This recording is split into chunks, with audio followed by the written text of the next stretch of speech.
Hi everyone, welcome to Meena for Math, which make your math lesson a easy one. நாம CBSE board class 9 chapter 1 number systems தான் பார்த்துட்டு இருக்கோம். இந்த வீடியோல நம்ம exercise 1.1ல இருக்கிற first sum பத்தி தான் டிஸ்கஸ் பண்ண போறோம். Before going to the video, types of numbers ஓட லிங்க் மேல கார்ட் அண்ட் டிஸ்கிரிப்ஷன்ல கொடுத்திருக்கேன். அந்த வீடியோல ரேஷனல் நம்பர்னா என்னன்னு டிஃபைன் பண்ணிருப்போம். அதை தெரிஞ்சுட்டு வாங்க so that இந்த sum உங்களுக்கு இன்னும் கிளியரா புரியும். And now let's start.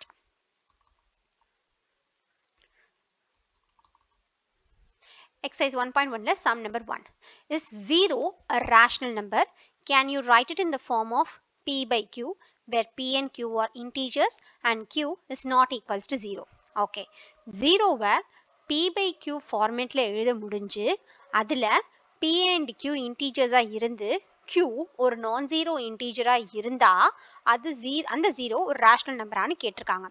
Clearly rational நம்பரோட டெஃபினிஷன் படி பார்த்தீங்க அப்படின்னா எந்த ஒரு நம்பரை நம்மளால p by q ஃபார்மேட்ல எழுத முடிஞ்சு pq இன்டீஜர்ஸா இருந்து q ஒரு நான் ஜீரோ இன்டீஜரா இருந்துச்சு அப்படின்னா அந்த நம்பர் ரேஷனல் நம்பர்னு சொல்லுவோம்.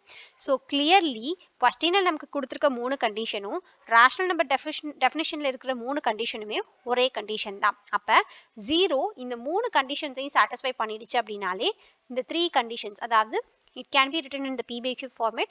p and q are integers, q non-zero integer. இந்த 3 கண்டிஷனை சாட்டிஸ்ஃபை பண்ணிடுச்சு அப்படின்னாலே 0 ஒரு ரேஷனல் நம்பர் அப்படின்னு நம்மளால சொல்ல முடியும். இப்போ 0வை p by q ஃபார்மேட்டில் எழுத முடியுமான்னு செக் பண்ணுறோம். அண்ட் எஸ் எழுத முடியும். 0 by 1 எழுதிக்கலாம், 0 by எந்த நம்பர் வேணால் எழுதிக்கலாம், சே 7 அண்ட் இன்னொரு நம்பர் எடுத்துக்கிறேன். ஸோ 0 by -4 இப்படி ஒரு 3 நம்பர் எடுத்துக்கிறேன். ஸோ இப்போ 3 நம்பருமே பாருங்கள் 0 p by q ஃபார்மேட்டில் நம்மளால எழுத முடியும். So as first condition satisfy ஆகிடுச்சு.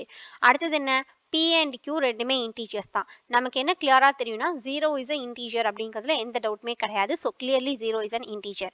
டினாமினேட்டரில் இருக்க 1, 7, -4 இது எல்லாமே இன்டீஜரா அப்படின்னு கேட்டால் எக்ஸாக்ட்லி எஸ், இது எல்லாமே இன்டீஜர் தான். ஸோ செகண்ட் கண்டிஷனும் சாட்டிஸ்ஃபை ஆகிடுச்சு. ஃபைனலி நம்மளோட டினாமினேட்டர் அதாவது q ஒரு நான் ஜீரோ இன்டீஜராக இருக்கணும். இங்கே கொடுத்துருக்க 1, 7, -4 இது எதுவுமே 0 கிடையாது, இது எல்லாமே நான் ஜீரோ இன்டீஜர் தான். ஸோ கிளியர்லி தேர்ட் கண்டிஷனும் சாட்டிஸ்ஃபை ஆகிடுச்சு. ஸோ 0 இஸ் அ ரேஷனல் நம்பரானு கேட்டால் yes, 0 is a rational number nu conclude பண்றோம். Hope you understand this sum. If you still have any doubts, raise your doubts in comment section.